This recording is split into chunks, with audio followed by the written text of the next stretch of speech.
여러분 안녕하십니까? 시사쇼 정치다 김보건입니다. 민주당이 추진하는 해병대원 특검 법안이 국회에 상정되면서 여당이 필리버스터에 돌입을 했습니다. 이런 상황에서 여당 의원을 향해서 정신 나갔다라는 표현을 쓴 김병주 민주당 의원의 발언이 정치권의 후폭풍을 일으키고 있습니다. 강대강 충돌이 이루어지고 있는 국회 상황 짚어드리겠습니다. 다수의 인명피해를 낸 시청역 참사의 원인은 무엇인지 본격적인 수사 또 공방도 시작되었습니다. 운전자 측은 브레이크가 안 들었다라면서 급발진을 계속 주장하고 있는데요. 당시 정황과는 엇갈리는 측면도 있습니다. 시청 사고 속보도 바로 전해드립니다. 1분 뒤에 돌아옵니다.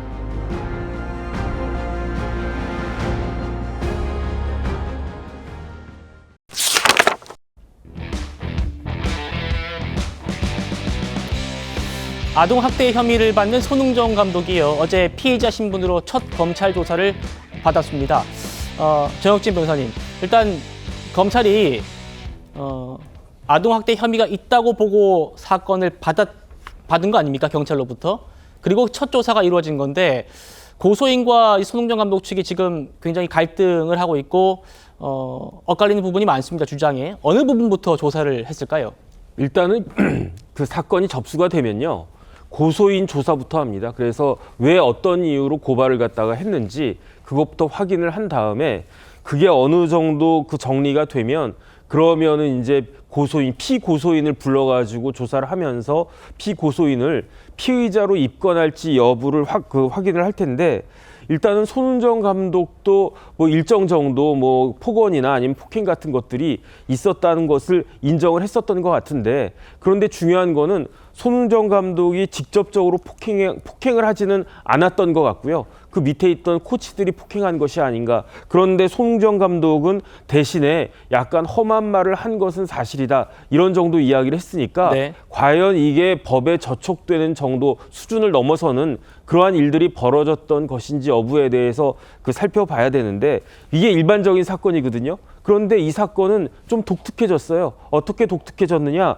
그 피해자의 아버지가 요구하는 금액이 굉장히 어떻게 보면 상식선을 훌쩍 넘어간 그다음에 요구하는 근거도 우리 애가 이만큼 다쳤으니까 크게 다쳤으니까 이 정도 배상이 이루어져야 되는 거 아니냐 이게 아니고 손흥정 감독과 나아가서 손흥민 선수의 뭐 이름값에 비하면 이 정도는 내야 되는 거 아니냐 좀 이야기가 달라져 버렸단 말이죠. 예. 그래서 잘못하다가는 제 생각이 그 피해 아동의 아버지나 가족까지도 어떻게 보면은 또 마찬가지 문제가 될 여지도 있어 보여서 이런 부분들까지 경찰에서 조사가 초벌로라도 이루어지지 않을까 하는 생각이 듭니다. 알겠습니다. 지금 말씀하신 대로 지금 손흥민 선수를 언급하면서 거액의 합의금을 요구하는 그런 녹취록이 공개가 됐죠. 이 피해 아동 측에서요. 아동학대 혐의와는 별개로 지금 피해 아동 측이 돈을 뜯어내려고 한 것 아니냐 이런 의혹도 추가로 제기됐습니다. 피해 아동 부친은요. 한 언론 인터뷰를 통해서 새로운 주장을 내놨습니다. 그거 살펴보기 전에 먼저 손흥정 감독 측이 밝힌 그 녹취록부터 다시 한번 만나보시죠. 저는 이거 진짜 돈을 떠나서 그냥 하고 싶어. 그냥 언론사들은 축구협회들 해서 아예 거기 자체를 없애버리고 싶은 마음이에요. 솔직하게 부모 입장에서는 화가 나니까. 돈을 액수를 떠나서 만약에 이게 진짜로 그냥 합의가 되든 안 되든 해서 터져서 뭐 축구협회에서도 지들이 나오고 뭐 다 터졌다고 치자고요. 그냥 자기들 이거 언론이고 뭐 이미지 메이킹이든 뭐든 쓰는 비용 자기들 이미지 값이 1,500, 2,000이에요? 내가 솔직하게 얘기할까요? 축구하는 친구 감독도 있고 뭐도 있고 그러니까 축구협회가 너는 어떻게 해야 되냐 나는 안 물어봤을 것 같아요. 자격증 정지공은 취소되나요? 언론도 막 축구 그런 거 다 하는데 5억이든 10억이든 그게 아까워. 자, 피해 아동 부친은요, 이렇게 주장을 하고 있다고 합니다. 우리가 돈을 뜯어내려는 파렴치한으로 몰려서 매우 억울하다라면서 애초에 손 아카데미에 등록하기 전에 손흥정 감독 본 적도 없고 거친 언사로 혹독하게 훈련한다는 합의나 동의도 받아본 적 없다라고 주장하는데요. 그런데 손흥정 뭐 이렇게 피해 아동 부친 또 얘기하고 있습니다. 감독님이 좀 엄하고 거칠긴 하지만 걱정하실 일은 아니다라고 말한 게 전부지 나는 따로 그럼 혹독한 훈련이 있다라는 말을 들은 적이 없다라는 게 피아동 부친의 입장입니다. 그런데 손흥정 감독은 처음부터 이렇게 예고했다는 거예요. 학부모님들 더도 말고 덜도 말고 내가 손흥민을 가르쳤던 방법 그대로 지도하겠다. 혹독한 훈련을 예고했다라고 합니다. 이수정 교수님. 지금 이 부분도 혹독한 훈련, 이 부분도 지금 양측 입장이 엇갈리고 있습니다. 근데 이게 이제 제가 보기에는 좀 이 앞뒤가 이 말이 맞지가 않는다. 이게 사실은 두 개 사건으로 보여요. 지금 예. 이 훈련을 받는 와중에 일어난 아이의 저렇게 이제 신체적인 상해를 유발한 사건 하나 하고, 그러면 그것은 뭐 오늘날의 기준으로 보면 사실은 신체적인 그 폭행은 사실 학대가 맞거든요. 아동복지법상에 지금 학대로 추정되는 행위를 한 것은 저 멍으로도 충분히 지금 추정할 수 있고, 또 심지어 아이의 메모도 있어요. 언제 어느 때 욕설을 듣고 어떻게 했는지 하는 것들을 뭐 귀를 땡긴 것까지 뭐 예. 이렇게 해서 다 자기가 이제 괴로움을 당한 걸 쭉 리스트를 만들어 가지고 피해 사실을 이미 보고를 한 부분이 있기 때문에 저런 내용이 뭐 아이의 의사와 관계없이 이루어진 건 틀림없는 사실로 보이고요. 그렇기 때문에 아무리 뭐 훈련을 보내는 아버지와 아무리 훈련을 하는 감독이 사전에 미리 적당한 폭행은 뭐 훈육 차원에서 허가를 하겠다고 아무리 서로 간에 어른들끼리 합의를 한다 그래도 아동에 대한 학대의 사실은 바뀌는 게 아니에요. 그렇기 때문에 그 사건이 한 덩어리 있는 거고, 예. 그리고 다른 사건은 지금 이제 아까 녹취록에서 나왔다시피 그걸 빌미로 지금 이 감독과 뭐 학부모 사이에 주고받은 이 뭐 5억인지 10억인지 이런 이제 주고받은 내용, 대화 내용이 적절하나 적절하지 않냐 하는 문제가 따로 존재하는 것으로 보입니다. 그렇기 때문에 이걸 뒤범벅을 해가지고 지금 어른들끼리 네가 맞냐 내가 맞냐 하는 거를 따지는 건 소용이 없다. 이미 학대는 발생했다. 이게 맞는 말로 보여요. 알겠습니다. 이 피해 아동 측은요, 이번 아동 학대 사건에 연루된 손흥민 선수의 친형 손흥윤 수석 코치의 문제점 많다 이렇게 주장하고 있습니다. 들어보시겠습니다. 얼마 전에도 변호사님하고 손흥민하고 손흥민 코치님하고 해서 만났잖아요.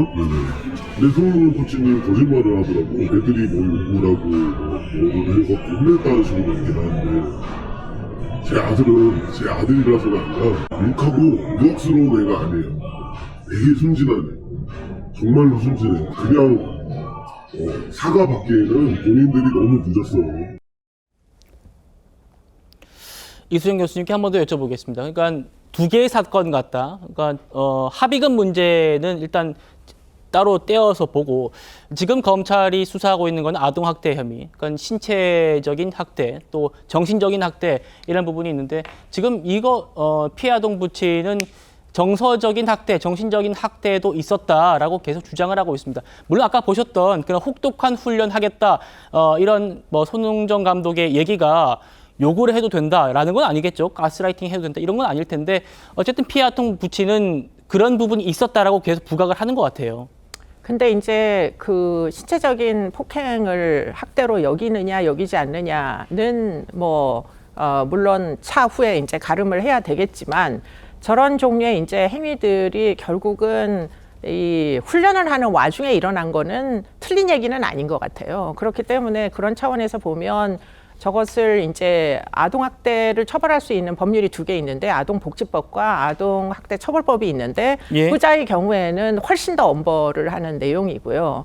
그런데 이제 아동복지법 상에 이제 뭐 예컨대 교육을 하는 와중에 좀 혼을 심하게 낸다거나 이렇게 해가지고 결국은 학대 사건에 해당한다라고 나오는 그런 그 사건류는 상당 부분 많이 있습니다. 그렇기 때문에 지금 이런 부분에서 틀림없이 아동복지법상의 법에 저촉되는 행위를 한 것은 지금 뭐 돌이킬 수 없는 사실이 아닌가, 이런 생각까지는 합리적으로 해볼 수 있는 것 같아요. 그 부분에 대해서는 지금 충분히 손 감독이나 코치들 입장에서 사죄를 해야 될 필요성이 충분히 있고, 지금 그 부분까지 만약에 부인을 한다면, 그렇다면 이것은 좀 문제가 있는 행위로 보인다, 이런 말씀은 드릴 수 있을 것 같아요.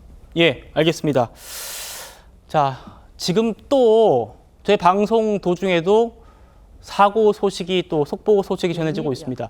국립중앙의료원 응급실에 택시로 추정 보입니다. 지금까지는 택시로 보고 올라오고 있는데 차량이 한 대가 돌진을 해서요. 한 명이 중상이고 두 명이 경상입니다. 자, 이 사진인데요. 택시로 보입니다. 주황색 차가 국립중앙의료원의 응급실 쪽으로 돌진을 해서요. 운전자는 현장에서 체포가 됐다는 소식도 들어오고 있습니다. 시청역 사고가 불과 이틀 전에 있었는데 차량이 급가속으로 돌진해서 안전한 곳에 있는 줄 알았던 그런 시민들을 또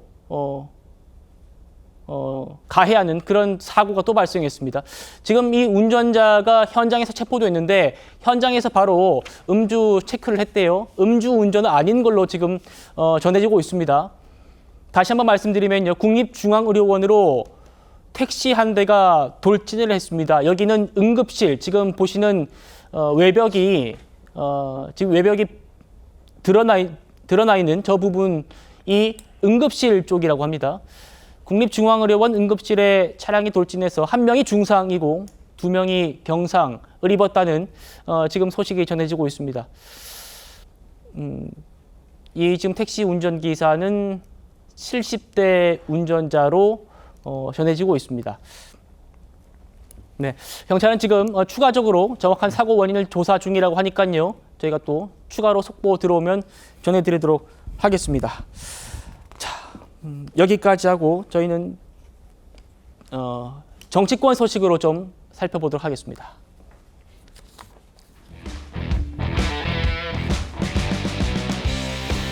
네, 국회 소식입니다. 어제요, 국회 첫 대정부 질문이 있었는데 여야 간의 막말 또 고성으로 결국 파행으로 끝났습니다. 발단은 어제 저희도 전해드렸습니다만 민주당 김병주 의원이 국민의힘 의원들을 향해서 정신 나갔다라는 표현을 쓰면서입니다. 그 모습부터 다시 한번 만나보시죠. 여기 웃고 계시는 정신 나간 국민의힘 국회의원들은 국민의힘 논평에서 한미일 동맹이라고 표현을 했습니다. 정신이 나가도 한참 나갔죠. 의원님, 저는 평생을 군복을 입고 국가를 위해서 목숨 바치겠다고 했습니다. 진행을 하고 영토적인 자심이 있는데 어떻게 일본과 동맹한다는 단어를 썼는데 정신이 안 나갔습니까? 국민의힘은 진정으로 국민께 사과하십시오. 일본과 동맹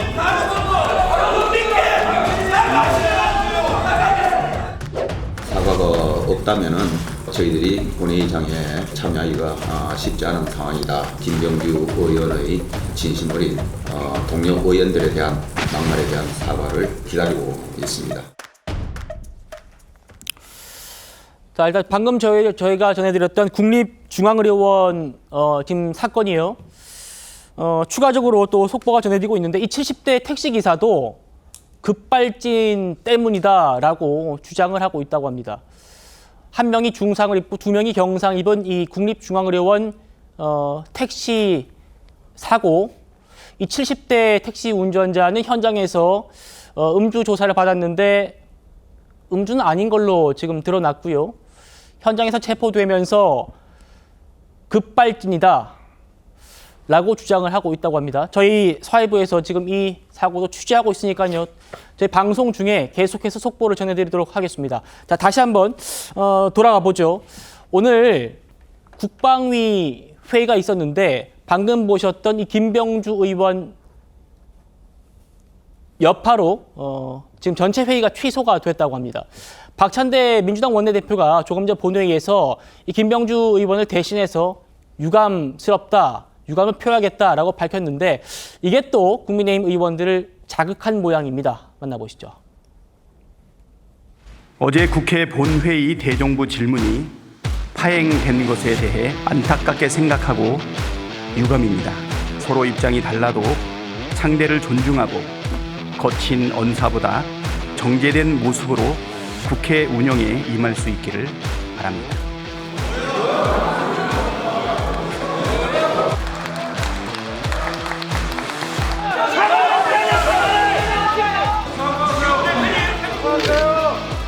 박찬대 대표.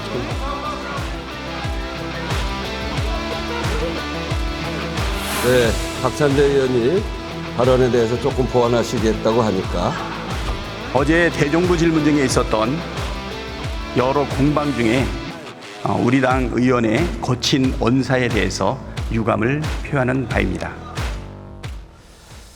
정은혜 의원님, 일단 박찬대 원내대표가 유감이라고 했지만 국민의힘 의원들은 본인이 직접 사과한 것도 아니고 이게 뭐냐라는 반응이에요. 어떻게 좀 바라보십니까? 네, 국민의힘 의원들 쪽에서는 사과를 뭐 계속 지금 요구하고 있는 상황인데 저는 어제 좀 근본적인 문제를 좀 지적을 하고 싶습니다.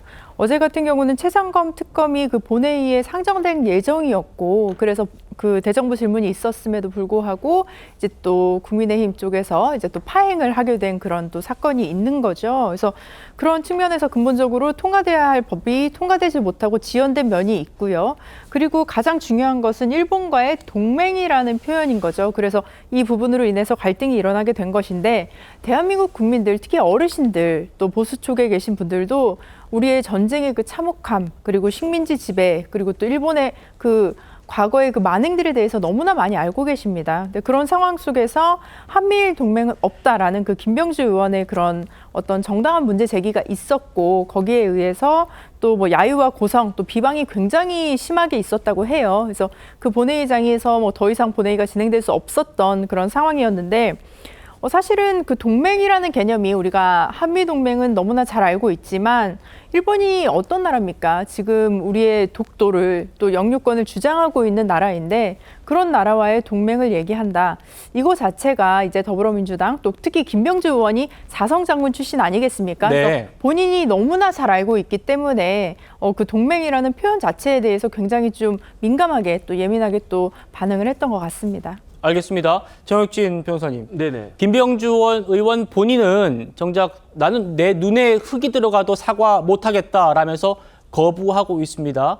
다른 민주당 의원들도 여기에 동조하는 모습인데요. 어떻게 바라보십니까? 글쎄요, 조금 전에 정 의원님 말씀하셨지만 전 반대로 그 김병주 의원이 사성장군 출신이에요. 그것도 무슨 어디 군사령관 하고 그러면서 사성장군 한 게 아니고 한미연합사 부사령관 출신이란 말이에요. 대령 때는 한미연합사 부사령관의 보좌관도 했었어요. 예. 굉장히 한미 관계에 대해서 잘 아시는 분이 어떻게 저런 이야기를 할 수가 있나. 저도 국방부에서 4년 반 근무했지만 도저히 납득이 되지가 않는다. 어떻게 사성장군 포스타가 저렇게 생각할 수가 있는가. 한일 간에는요, 상호 방위 조약이 없어요. 하지만 한미 간에는 상호 방위 조약 있지 않습니까? 예. 그다음에 똑같은 게 있어요. 뭐가 있냐면 미일 간에 미일 상호 방위 조약이 있습니다. 그러니까 미국을 가운데 놓고 한미일 그 방위 조약이 있을 수 있는 거고요. 한미일 동맹이 지금 있는 거고요. 그다음 실질적으로 운영이 되고 있는 겁니다. 왜냐하면 일본으로부터 정찰 자산 같은 것들, 정보 같은 것들 우리 군대가 쓰지 않으면 굉장히 난감한 경우가 있을 수 있단 말이죠. 더군다나 지금이 어떤 상황입니까? 우리나라 서울 시내 한복판에 북한에서 보내온 오염풍선이 둥둥 떠다니고 있고요. 북한의 김정은하고 푸틴하고 만나가지고 뭔가 할지 모르는 그런 상황이고, 더군다나 북한은 지금 우리나라를 제1의 적대국으로 공포하고 있지 않습니까? 그러면서 그 평양에 있던 그 주체 그 통일탑도 다 부셔버리고 있는 그런 상황인데, 지금과 같이 안보가 위기적인 상황인데 우리나라는 어떤 상황이냐? 지금 국정원의 대공 수사권도 없잖아요. 이런 상황에서 사성장군식이나 했던 분이 21대 22대 국회 통틀어 가지고 사성장군 출신 그 국회의원은 김병주 의원밖에 없거든요. 아무리 야당이라고 그래도 그렇지 어떻게 저런 이야기를 할 수가 있는지 제가 봤을 때는 굉장히 황당하다는 생각이 듭니다. 예, 김병주 의원의 주장은요, 지난해 여당 논평이 문제라는 겁니다. 한미일 동맹이란 표현이 여당 논평에 담겨 있었는데 한미 동맹은 있어도 한미일이나 한일 동맹은 없다. 이런 주장이긴 합니다. 여기에 민주당도 동조하고 있습니다. 들어보시죠. 호시탐탐 독도 영유권을 주장하는 일본과 우리가 동맹 맺을 일 있습니까? 이참에 독도를 일본에 넘겨주자는 겁니까? 뭡니까? 국민의힘이 김병주 의원을 제명시키겠다고 하던데, 그럼 국힘은 쥐약 먹은 놈들이라고 말한 윤석열 대통령도 제명하십시오. 독도가 자기네 땅이라고 우기는 일본과 한국이 군사 동맹을 맺는다는 것은 정말로 상상할 수 없는 일입니다. 김병주 의원이 이를 적절하게 지적했음에도 불구하고 대정부 질문을 방해하고 중단시킨 주호영 국회 부의장과 국민의힘 국회의원들은 석고 대죄하고 김병주 의원과 국민들께 사과하시기 바랍니다. 다들 제정신입니까? 이러니 토착 외구 소리를 듣는 겁니다. 자, 김영주 의원님. 네. 지금 민주당에서 오히려 파행의 책임은 국민의힘에게 있다 이렇게 주장하는데 반일 대 친일 이걸 지금 구도를 다시 부각하려는 것 같아요. 근데 뭐 이제 좀 제가 아쉽게 생각하는 것은 대정부질이라고 하는 것은 결과적으로 국회의원이 총리 이하 정부의 요인들을 만나서 본인이 궁금해하는 것을 또 국민을 대신해서 질의하는 것이고 또 그 질의를 통해서 답변을 통해서 자기의 정책과 주장을 강화시키는 그런 행위입니다. 그런데 이제 그 과정에서 한덕수 총리에 대한 어떤 강한 비판이 아니라 같이 본회의장에 앉아 있는 여당 의원들에 대한 얘기를 통해서 이 문제가 발생됐기 때문에 차라리 오히려 그런 주장을 김병주 의원이 하시고 난 다음에 주호영 부의장이 나름대로 발언이 좀 과했기 때문에 한번 사과하고 가시죠 했을 때 네. 사과했으면 될 일이었다라고 보여집니다. 자기 주장을 명확하게 하고 왜냐하면 그 의미 자체가 대정부 질의였기 때문에 질의를 이어갈 수 있고 본인 외에도 질의하고자 하는 사람들이 줄을 서서 기다리고 있고 그 사과를 하지 않음으로 인해서 사실은 최상병 특검 안도 상정하지도 못했지 않습니까? 이제 그런 면에서 오히려 한 개인의 자기가 굉장히 어떤 뭐 정체성 뭐 그런 것을 강조하기 위해서 전체적으로 당이라든지 또 국회 파행을 했다는 것에 대해서 매우 안타깝게 생각하고요. 예. 또 실제적으로 보면 어차피 박찬대 원내대표가 이렇게까지 사과할 일이었으면 조금 더 당 지도부가 김병주 의원에게 그렇게 사과를 하시라는 고치를 했으면 실제로 국회가 원만하게 돌아가고 또 본인은 본인 나름대로 자기 주장을 명확하게 견지할 수 있었다. 그런 면에서 민주당 지도부들의 어떤 무조건 감싸기라든지 또 형식적으로는 사과하면서도 본질적으로는 사과하지 않는 저런 모습들이 어떻게 보일까 우려스럽습니다. 알겠습니다. 김병주 의원의 이 정신 나갔다라는 표현을 두고 이게 장애인 비하 공방으로 또 이어졌습니다. 국민의힘의 김예지 의원 시각 장애인인데 김예지 의원이 문제 제기를 이렇게 했습니다. 정신장애인을 비하하고 차별을 조장하는 표현이다. 이렇게 비판했는데 그러자 천하람 개혁신당 의원, 개혁신당 원내대표가 반박글을 올리면서 노래도 불렀더라고요. 한번 만나보시겠습니다. 정신이 나갔었나봐 국회 멈춰! 장애인 비하 멈춰! 그러니까 이승기 씨의 노래죠. 정신이 나갔었나봐 이건데 그러면 이것도 장애인 비하냐 뭐 이런 얘기인 것 같아요. 어떻게 보셨습니까? 참 이 논쟁을 저렇게 가볍게 받아들이고 하는 참 천하람의 모습 보니까 참 기가 막힌 것 같습니다. 개혁신당이라는 말 자체가 참 부끄러울 지경인 것 같습니다. 자, 이 논쟁의 본질은 우리가 한일 동맹은 없죠. 한미일 연합 뭐 이렇게 이야기를 하고 있습니다. 협조 관계에 있지 않습니까? 아까 정혁진 변호사 설명했듯이 서로 삼각관계에 있는 겁니다. 예. 이건 아마 국민의힘 논평에서 이 부분을 좀 부정확하게 쓴 것 같아요. 자, 그렇다면 이 부분을 그냥 지적하면 되는 겁니다. 그런데 이걸 가지고 지금 고함을 치고 저렇게 지금 논쟁을 벌일 일인가요? 지금 언제 국민의힘이 영부 여당이 지금 한미일 동맹이라는 걸 정식으로 한다라고 이야기를 했습니까? 이걸 뭐 독도 문제까지 하는 것 자체는 하나의 작은 실수를 놓고서 지금 한일 관계 전체를 지금 뭔가 친일과 반일 구도로 넘기려고 하는 거 아니겠습니까? 자, 그러면 한미연합사 지금 부산한 걸 했는데 그동안 그러면 아니 그 김병주 의원은 군에 있을 때 일본하고 어떻게 협력을 했습니까? 저런 일본하고? 저는 그걸 묻고 싶습니다. 언제 제가 기억하기로는 김병주 의원이 북한의 침탈과 북한의 도발에 대해서 저렇게 화낸 적은 저는 본 적이 없어요. 예. 자, 그런데 이 한미일 동맹이라는 이 작은 실수 하나를 저렇게 지금 화를 내고 있는 거 아니겠습니까? 그리고 또 하나 정신이 없다라고 이야기를 하는 것은 우리가 일반적으로 어떤 다른 사람에게 제가 그러면 김병준에게 정신이 나갔네 이렇게 이야기를 하면 아유 뭐 괜찮아요 이렇게 이야기를 하겠습니까? 이거는 도발이나 모욕으로 느끼지 않겠습니까? 예. 저는 역지사지해 봐야 되는 문제 아니겠습니까? 만약에 딴 사람이 자신에게 그렇게 이야기했다면 그냥 김병준은 웃으면서 넘길 일입니까? 아닐 뿐이지 않습니까? 그래 놓고 난 다음에 상대방을 그것도 국민의힘 의원들 전체를 향해서 정신이 나갔다고 이야기를 하는 게 왜 모욕이 아니죠? 왜 그걸 사과 못한다는 이야기죠? 아마 앞으로 모든 분들이 그냥 김병준한테 정신 나갔어 그렇게 이야기를 하고 나 사과 안 할 거야 라고 하면 본인은 받아들이겠습니까? 좀 제발 좀 역지사지하고 문제를 좀 확대시키지 말았으면 좋겠습니다. 알겠습니다. 국민의힘 전당대회 소식도 빠르게 좀 짚어보도록 하죠.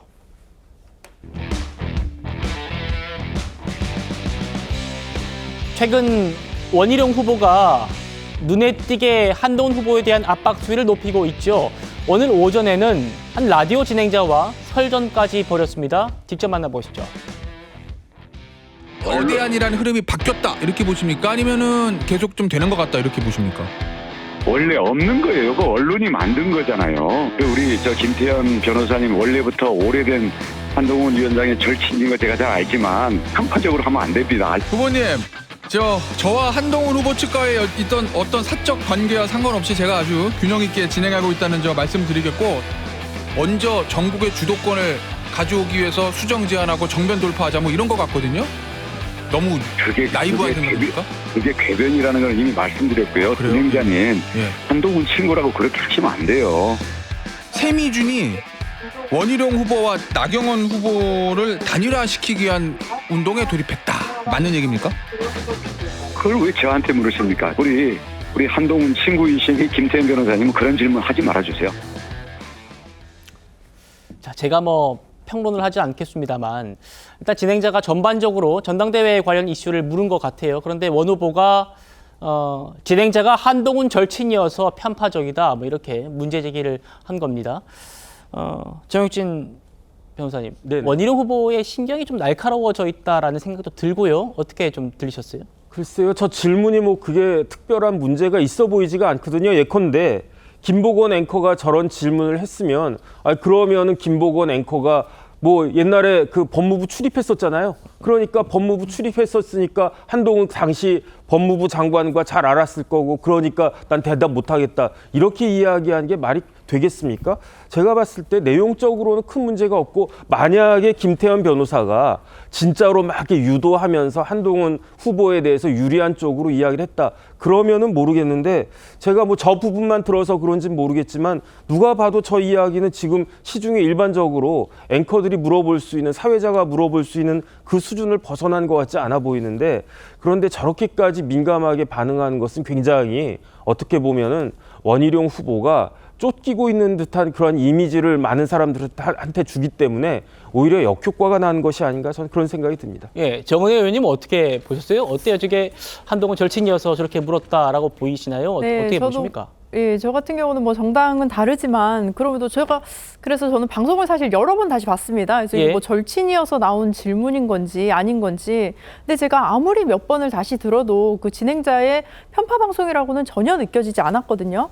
원희룡 후보께서 아무래도 저는 지금 굉장히 좀 열등감 이런 걸 좀 느끼고 계시는 게 아닌가라는 생각이 좀 드는데 굉장히 본인이 지금 불리한 상황으로 어떻게 보면 구석으로 몰리고 있다고 생각을 하니까 이런 표현을 하시는 게 아닐까. 저 개인적으로 원희룡 후보님에 대해서 과거에 굉장히 좋은 인상들이 많이 있었습니다. 이미지도 굉장히 좋으신 분이었는데 사실 이번 선거로 인해서 저는 원희룡 후보의 그 개인적인 자산 그리고 개인적인 본인의 그 정치인으로서의 행동들 그리고 앞으로 과거에 있었던 그 어떤 성과들까지도 다 좀 무너지는 것이 아닌가라는 좀 염려스러운 점이 있습니다. 알겠습니다.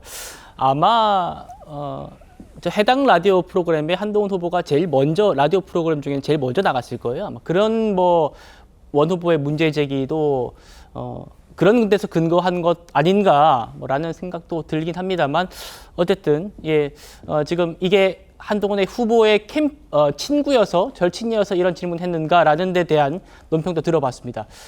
원 후보 캠프의 견제라고 할까요? 어제는 이런 일도 있었습니다.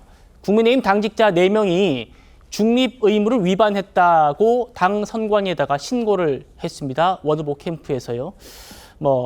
언론에 출연을 해가지고 저희 같은 프로그램에 나와서 한동훈 후보 입장에서 아주 노골적이고 편파적으로 입장을 대변했다라는 겁니다. 여기에 대해서 한동훈 후보가 입장을 냈더라고요. 들어보시죠. 원희룡 후보 캠프에서 중립적 위반으로 선관위 신고했는데 여러 가지 인식 공격이나 네거티브가 많이 난무하고 있잖아요. 그런데 저는 이번 전대가 미래에 대한 희망과 승리에 대한 비전을 제시하는 전대가 되기를 희망합니다. 자, 일단 저희 시사쇼 정치단은요, 이미 각 후보 캠프에 소속되어 있는 그런 패널 분들은 일단 전당대회 전까지는 출연해서 배제시킨 상황이라는 점 말씀 한번 드리면서요. 이현정 의원님. 출연자들 중에서 유독 한동훈 후보를 옹호하는 사람들이 많다라고 원희룡 후보 캠프에서 지금 컴플레인을 제기했고 실제로 그게 경고 조치가 내려왔습니다. 글쎄요, 일단 이제 그 캠프에 있는 분들은 그런 지적을 할 수 있을 것 같아요. 자, 그런데 캠프 없이 그냥 현재 대변인 맡고 있고 또 당협위원장 회장을 맡고 있고 이런 분들까지도 지금 일단 왜냐하면 논평을 하다 보면 어떤 이슈에 대해서는 한쪽 편을 들 수 있고 또 어떤 이슈 한쪽 편을 들 수가 있는 거 아니겠습니까? 근데 그걸 이제 문제 삼아서 저렇게 이제 선관위에다 이야기를 하고 또 경고를 했다는 거. 그러니까 지금 좀 전에 우리가 진행자 아까 김태현 변호사 진행자 관련된 이야기를 했지만 그러니까 이제 지금 원희룡 후보가 조금 이게 쫓기고 있는 느낌을 좀 인상을 지울 수가 없습니다. 이런 이야기 했다고 또 저도 뭐라고 할지는 모르겠지만 뭐라고 이야기 될지 모르겠습니다. 예. 뭔가 논평을 하려고 그러면 어떤 가치 판단의 기준을 이야기해야 될 텐데. 당직자는 아니시잖아요. 그러니까요. 해야 될 텐데 저도 문제 삼을지 모르겠습니다만은 이게 너무 지금 이 경선 자체가 분위기가 좀 치열하게 되다 보니까 너무 신경이 좀 곤두서 있는 것 같습니다. 그러면 예를 들어서 원희룡 후보 측에서도 본인 관련된 캠프 분들을 출연시켜서 국민들에게 어떤 판단을 하게끔 그렇게 어떤 상호 하는 것들이 오히려 낫지 저쪽 편이니까 안 나오지 마라 이렇게 이야기를 하면 이게 이제 어떤 경선에 있어서 좀 분위기 자체가 좀 이게 띄워지지 않는 게 아닌가라는 생각이 드는데 글쎄요 하여튼 본인 관련해서도 본인을 옹호하는 분들 같은 경우도 TV에 나와서 서로 간에 어떤 토론도 하고 그러면 좋을 텐데 너무 좀 지금 이 경선 분위기가 좀 과열되고 있는 것 같습니다. 경선 분위기 과열되는 것 같습니다. 제가 봐도. 일단 원희룡 후보의 러닝메이트로 뛰고 있는 인효환 의원도 한동훈 후보 공세에 가세했습니다. 직접 한번 들어보시죠. 제가요 한동훈 그때 비상대책위원장하고 당대표급하고 일을 해본 사람이에요. 또 원희룡 장관 개항에 3번 갔고 또 소통을 많이 해봤는데 누구보다도 누가 적합한지는 제가 잘 압니다. 그 전라도에서는 말이에요. 뭐라면 간이 맞다고 그래. 서로 간이 맞아요. 후반전에 가면은 100% 뒤집힐 거리라고 제가 언론에서 90%라고 그랬는데 저는 거기에 의심의 여지가 없고 어젯밤에도 아주 긴밀히 대화를 했어요. 같이 다니는 게 좋냐 따로 다니는 게 좋냐 필요할 때는 같이 가자 그렇게 합의를 봤어요. 오늘 아침에도 통화했습니다. 그러니까 이게 얼마나 좋은 겁니까? 소통이라는 게 계속 체크하고 불행하게도 국민의 미래 선대위원장 할 때는 한 장관하고는 그렇게 일을 못했습니다. 내가 일을 해보니까 원희룡이 낫더라 이런 얘기인데요. 이것도 이제 공세 중에 한 부분이겠죠. 지금까지는 지금 쭉 보신 것처럼 나경원 후보, 원희룡 후보, 윤상현 후보 이 세 후보가 합심해서 한동훈 후보를 공격하는 1대3 구도로 지금 전당대회가 흘러가고 있는데요. 한동훈 후보 이렇게 되받아쳤습니다. 만나보시죠. 저한테 여러 가지 인신공격성 말들이 수위 넘는 말들이 계속 많아지고 여러분들이 하잖아요. 아까 저 조선제일권 말씀하셨는데 제가 그런 거 잘 싸우는 거 아시죠? 그런 싸움에 제가 능한 거 아시죠? 예. 근데 저는 결국 우리가 아까 제가 말씀드린 우리가 우상향으로 하고 이럴 때 다 같이 가야 될 사람들이라고 생각해요. 저는 여기서 큰 상처를 입는 공격이라든가 이런 거를 안 하려고 합니다. 그 체력을 나중에 거대 야당과 입법 폭주를 막는데 그때를 위해서 아껴두려고 합니다. 마음대로 해보라고 하시죠. 그게 근데 국민들한테 좋아 보이겠나요? 지금 우리가 그런 거 할 때인가요? 나경원, 원희룡, 윤상현 후보가 이렇게 배신자 이렇게 하니까 한동훈 후보 이렇게 마치 이게 수양을 하는 것처럼 검을 쫙 하나 놔두고 있습니다. 아마 조선제1검이라는 거를 저희 연출진이 이렇게 만든 것 같은데 여기서 큰 상처 입히는 공격은 하지 말자. 체력을 아껴야 거야의 폭주를 막을 수 있지 않겠느냐. 나 당대표도에서 이재명의 민주당과 싸우는데 그 힘을 쓰겠다라는 지금 사파입니다. 어떻게 좀 보십니까? 뭐 기본적으로 좋은 전략이라고 생각합니다. 그러니까 실제적으로 보면 이리하는 그 자체 캠프에서의 평가겠습니다만 이리하는 후보가 동정까지 받을 그런 계제는 아닌데 결과적으로는 동정을 받고 있는 형국이다. 나쁘지 않다. 이런 판단인 것 같고요. 그런 의미에서 같이 치고받아 가지고는 사실은 실익이 없다. 그런 생각들을 하고 있는 것 같고요. 그런 의미에서 앞으로 통합적인 어떤 후보, 대통령과의 관계라든지 지금 이번에 같이 붙게 되는 다른 후보와의 관계에도 너무 깊은 폐부를 찌르는 상태를 내면서 통합의 한계를 갖기보다는 어차피 본인이 될 거니까 저분들과의 미래적인 파트너십도 이어가겠다라고 하는 거고 이제 그런 의미에서 자기 에너지를 결과적으로는 이재명 대표 민주당과 하겠다. 결과적으로는 말하자면 2조 심판론을 일관되게 주장한다. 그렇게 보여집니다. 예. 실제적으로 보면요. 데이터상으로도 뭐 지금 현재 제가 쭉 여러 캠프에 있는 분들하고 들어봅니다만은 초반에 한 1, 2주 사이에 초기에 데이터상, 즉 지지자의 큰 트렌드상의 변화가 없어 보이고 그렇다면 여전히 PK, TK에서도 한동훈 후보에 대한 지지가 별로 변화 없다. 최상병 특검의 국민의힘 안을 내자라는 어떤 굉장히 불리해 보이는 아젠다를 던졌음에도 불구하고 그런 것은 기본적으로는 국민의힘의 당원들이 사실은 일반 국민들보다는 훨씬 더 한동훈을 중심으로 해서 이재명과 싸워서 이기자라고 하는 어떤 이길 수 있는 미래의 권력에 대한 보팅을 하고 있다. 그렇게 보여집니다. 예. 이현정 의원님. 네. 지금 과열 양상입니다만 어쨌든 한동훈 후보는 조금 나는 선을 긋겠다.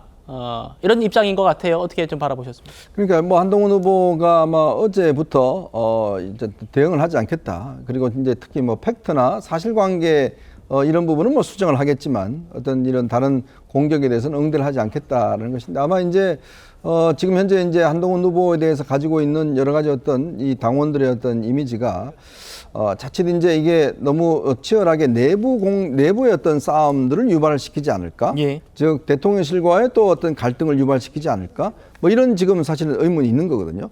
그 지점을 지금 나머지 후보들이 지금 공세를 벌이고 있고 이제 그런 측면에서 아마 한동훈 후보 같은 경우는 그렇기 때문에 오히려 대통령과도 어떤 계속 대통령과의 어떤 이 칭찬이라든지 어떤 이 존경이라든지 그다음에 또 상대 후보 같은 경우도 어차피 이제 당 대표가 만약에 된다 그러면 또 다 품어야 되는 상황이거든요. 네. 근데 만약에 이게 경선 과정에 너무 갈등이 심해져 버리면 예전에 우리가 친이 친박 그 대결 보듯이 이게 뭐 도저히 돌아올 수 없는 다리를 건너버리면 안 되는 거거든요.